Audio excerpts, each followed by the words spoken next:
Hello welcome back to my channel. അപ്പോൾ ഞാൻ ഇന്ന് വന്നേക്കണതെന്ന് പറയുന്ന ഒരു കുഞ്ഞ് day in my life video ആയിട്ടാണ്.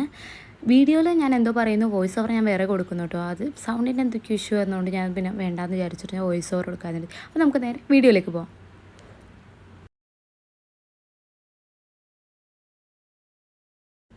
ഡേ ഇൻ മൈ ലൈഫ് നമ്മൾ ഉദ്ദേശിക്കുന്നത് ചെറിയൊരു ക്രാഫ്റ്റ് ആ ഒരു രീതിയിലുള്ള ഡേ ആണ് ഞാൻ ഉദ്ദേശിക്കുന്നത്. ബാക്കിയുള്ള കാര്യങ്ങളൊന്നും ഇൻക്ലൂഡ് ചെയ്തിട്ടില്ല. അപ്പോൾ ഞാൻ ഫസ്റ്റ് തന്നെ റെഡി ആയിട്ട് നമുക്ക് ഫ്രെയിംസിൻ്റെ ഓർഡർ ഉണ്ടായിരുന്നു. അപ്പോൾ ഫ്രെയിംസും പ്രിൻറ്റും കാര്യങ്ങളൊക്കെ എടുക്കാൻ വേണ്ടിയിട്ട് പോകാൻ നിൽക്കുകയാണ്. അപ്പോൾ ഞാൻ ഒരു ഈവനിങ് ടൈമിലാട്ടോ, ഉച്ചക്ക് ഫുഡൊക്കെ കഴിച്ച് കഴിഞ്ഞിട്ടാണ് പോണത്.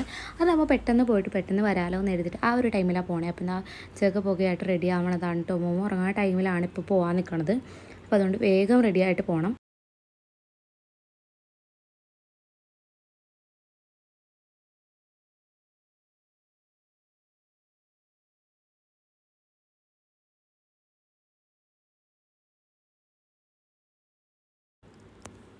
യെസ്, ഫൈനലി അങ്ങനെ നമ്മൾ റെഡി ആയിരിക്കുകയാണ്. ഇതാണ് നമ്മുടെ ഔട്ട്ഫിറ്റ്. സാധാരണ എനിക്ക് ബ്ലാക്കിനോടായിരുന്നു കുറച്ച് നാളെ എനിക്കിഷ്ടം. ഇപ്പോൾ വൈറ്റ് ഇട്ടിട്ട് നല്ല ഭംഗി തോന്നിയോണ്ട് ഞാൻ കുറച്ച് ആളായിട്ട് ഇപ്പോൾ വൈറ്റ് തന്നെയായിട്ട് ഇടുന്നത്. അപ്പോൾ അതാ പോണതിന് മുമ്പ് പേഴ്സും കാര്യങ്ങളും എല്ലാം ചെക്ക് ചെയ്തിട്ട് ചില സമയത്ത് ഞാനിതൊന്നും എടുക്കാതെ പോകും. വഴിയിൽ വെച്ച് എനിക്ക് പണിയും കിട്ടാറുണ്ട്. അപ്പോൾ ഇതാ റെഡിയായി പോകാൻ ഇറങ്ങുകയാണ്. അപ്പോൾ ഇതാ ബസ് സ്റ്റോപ്പിലെത്തിയപ്പോഴെന്താ മുട്ടം പണി കിട്ടി. ബസ്സില്ല, കുറേ നേരം വെയിറ്റ് ചെയ്തു. ഇലക്ഷൻ ഡ്യൂട്ടിയൊക്കെ ഉള്ളതുകൊണ്ട് ബസ്സുകളൊക്കെ നല്ല കുറവായിരുന്നു കേട്ടോ. അപ്പോൾ ഇതാ ബസ്സും കാര്യങ്ങളൊക്കെ കുറേ വൈകിട്ട് കിട്ടി. വൈകുന്നേരം ഒരു 5 മണിയൊക്കെ ആയിട്ടോ ഫ്രെയിം വാങ്ങിക്കാനായിട്ട് ഷോപ്പിലെത്തിയപ്പോൾ. അപ്പോൾ ഒരു ഫ്രെയിം ഞാൻ രാവിലെ പറഞ്ഞുകൊണ്ട് തന്നെ വൈകിട്ടോ ചെയ്ത് തരാനായിട്ട്. അപ്പോൾ ഞാൻ ഫ്രെയിം വാങ്ങിച്ചിട്ടുണ്ട്. പ്രിൻ്റ് എടുക്കുന്നത് ഞങ്ങളുടെ അടുത്തൊരു ഷോപ്പിലാണ്. അപ്പോൾ വീട്ടിലേക്ക് പോവാണ്. അപ്പോൾ ഇതാ അതിന് മുമ്പായിട്ട് നമുക്ക് കുറച്ച് സ്നാക്സ് ഐറ്റംസ് വാങ്ങിക്കാം. നമ്മൾ ഓർഡർ കിട്ടിക്കഴിഞ്ഞാൽ മസ്റ്റാണ് ഈ സ്നാക്സ് വാങ്ങിക്കൽ. അപ്പോൾ അതുകൊണ്ട് കുറച്ച് സ്നാക്സ് ഐറ്റം, മുളക് ബജി, മുട്ട ബജിയൊക്കെ വാങ്ങിച്ചിട്ട് പിന്നെ പ്രിൻ്റ് എടുക്കാം. ഒക്കെ ഞങ്ങളുടെ ആ ഒരു ജംഗ്ഷനിൽ തന്നെയാണ് കേട്ടോ ഈ സ്നാക്സിൻ്റെ ഷോപ്പും പ്രിൻ്റ് എടുക്കുന്നത്. ഇത് കുറച്ച് നാളായിട്ട് വന്നിട്ടുള്ളൂ ഈ പ്രിൻ്റ് എടുക്കുന്നത്. അത് ഞാൻ ആലുവ തന്നെയായിരുന്നു കേട്ടോ പ്രിൻ്റ് എടുക്കണേ. അപ്പോൾ അതാ ഫൈനലി പ്രിൻ്റ് ഞാൻ സെറ്റ് ചെയ്യിച്ചെടുത്തിട്ടോ. മിനി ഫ്രെയിംസ് ആയതുകൊണ്ട് ഞാൻ സെറ്റ് ചെയ്യിച്ചു. അല്ലെങ്കിൽ എനിക്ക് ചില സമയത്ത് പണി കിട്ടാറുണ്ട്. ഞാൻ തന്നെ അളവെടുക്കുമ്പോൾ അങ്ങോട്ടും ഇങ്ങോട്ടൊക്കെ മാറിപ്പോകാറുണ്ട് കേട്ടോ. ചില സമയത്ത് ലക്കിന് ശരിയാവാറുണ്ട്. അങ്ങനത്തെ ആ പ്രിൻ്റൊക്കെ എടുത്ത് വീട്ടിലേക്ക് വന്ന പാടെ തന്നെ മോമോ എൻ്റെ കയ്യിൽ നോക്കുന്നത് കവറാണ് കേട്ടോ. അപ്പോൾ അതാ മോമോക്ക് ഇഷ്ടമുള്ള മുട്ട ബജിയൊക്കെ ഉണ്ട്. അപ്പോൾ ഞങ്ങളെല്ലാം കൂടെ ഇരുന്നിട്ട് വേഗം തന്നെ കഴിക്കാനാണ്. ഇപ്പോൾ എത്തിയപ്പോൾ തന്നെ ഒരു 6:30 7 മണി അടുത്ത് ആവാറായിട്ടുണ്ടായിരുന്നു കേട്ടോ വീട്ടിലെത്തിയപ്പോൾ. അപ്പോൾ വേഗം തന്നെ അതൊക്കെ കഴിക്കാമെന്ന് വിചാരിച്ചു.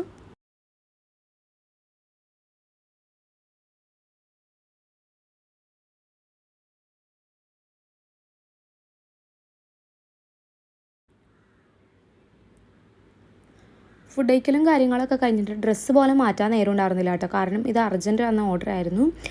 തലേ ദിവസം വന്ന് പേയ്മെൻറ്റും കാര്യങ്ങളൊക്കെ ചെയ്തു. പിറ്റേ ദിവസം ഞാൻ സെറ്റ് ചെയ്തു.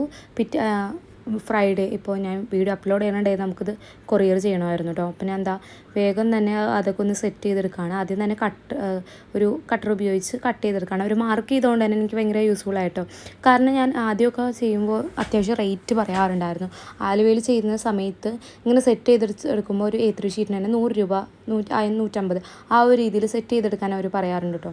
പക്ഷേ ഇപ്പോൾ അടുത്തുള്ള ഷോപ്പിലായതുകൊണ്ട് റേറ്റ് ഭയങ്കര കുറവായതുകൊണ്ട് ഞാനിപ്പോൾ അവിടെ തന്നെ സെറ്റ് ചെയ്തെടുത്തു. അപ്പോൾ അവരെനിക്ക് ഞാൻ പറയാതെ എനിക്ക് മാർക്ക് ചെയ്തൊക്കെ തന്നിട്ടോ. അതുകൊണ്ട് ഭയങ്കര യൂസ്ഫുൾ ആയിരുന്നു കേട്ടോ കട്ട് ചെയ്തെടുക്കാൻ. കാരണം പിന്നെ അത് മാത്രമല്ല നമുക്ക് അളവും കറക്റ്റായിട്ട് കിട്ടി. അപ്പോൾ നിങ്ങളൊരു ബിഗിനേഴ്സ് ആണെങ്കിൽ നിങ്ങൾക്ക് അളവ് കറക്റ്റായിട്ട് കിട്ടണില്ല എങ്കിൽ ഇതുപോലെ ഒന്ന് ചെയ്ത് നോക്കുക. പക്ഷേ കുറച്ച് റേറ്റ് കുറവായ ഷോപ്പിലാണെങ്കിൽ നിങ്ങൾക്ക് ഇതുപോലെ ചെയ്ത് തന്നാൽ നിങ്ങൾക്ക് യൂസ്ഫുൾ ആയിരിക്കും. അത് കഴിഞ്ഞിട്ട് സെറ്റൊക്കെ ചെയ്ത് കഴിഞ്ഞിട്ട് പിന്നുള്ള പരിപാടി ഫോട്ടോഷൂട്ടാണ്. ഇപ്പോൾ ഫോൺ ചേഞ്ച് ചെയ്തുകൊണ്ട് തന്നെ വെയിൽ നോക്കിയിരിക്കേണ്ട അവസ്ഥ ഒന്നും വന്നില്ല കേട്ടോ. അപ്പോൾ നൈറ്റ് റൂമിൽ തന്നെയാണ് കേട്ടോ ഒരു ടേബിൾ ഇട്ടിട്ട് അവിടെ ജസ്റ്റ് വൈറ്റ് ക്ലോത്തൊക്കെ വിരിച്ച് സെറ്റ് ചെയ്ത് ഫോട്ടോസും കാര്യങ്ങളും എടുത്ത് ഇനിയിപ്പോൾ ആ ഒരു ഫോട്ടോസ് സാധനങ്ങളൊക്കെ എടുത്ത് വെക്കണം. അല്ലെങ്കിൽ മോമ വന്നാൽ പിന്നെ ഇതൊന്നും കിട്ടില്ല, എല്ലാം വലിച്ച് വാരി ഇടും. അപ്പോൾ അതുകൊണ്ട് അപ്പോൾ തന്നെ ഇത് ക്ലീൻ ചെയ്തെടുക്കാം കേട്ടോ.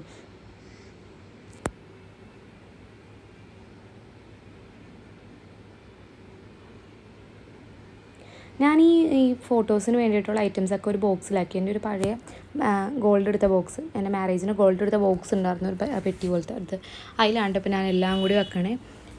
അപ്പോൾ അതൊക്കെ ചെയ്തതിന് ശേഷം നമുക്ക് ഫ്രെയിം ഒന്ന് ടേപ്പ് വെച്ച് അഡ്ജസ്റ്റ് ചെയ്യാനുണ്ടായിരുന്നു. അപ്പോൾ ടേപ്പ് വെച്ച് കൊട്ടിച്ചെടുത്തു. ഇനി നമ്മൾ പാക്ക് ചെയ്യണം. അപ്പോൾ ഞാൻ ഇതേപോലെ ഒന്ന് പാക്ക് ചെയ്ത് നോക്കാം എന്ന് കരുതി ഞാൻ പാക്ക് ചെയ്തെടുക്കാം കേട്ടോ.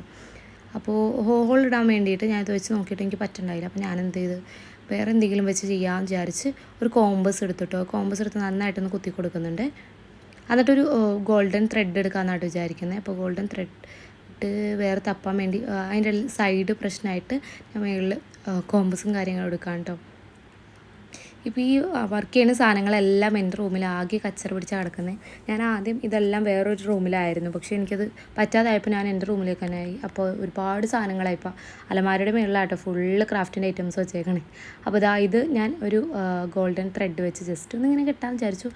എല്ലാം കൂടി പൊതിഞ്ഞ് കെട്ടി വെച്ച ഒരു ബോർ പോലെ തോന്നിയുകൊണ്ട് ഞാൻ ഇങ്ങനെ കെട്ടാൻ വിചാരിച്ചു. അങ്ങനെ കെട്ടിയൊരു ബോ പോലെ ആക്കി കൊടുത്തിട്ടുണ്ട് കേട്ടോ.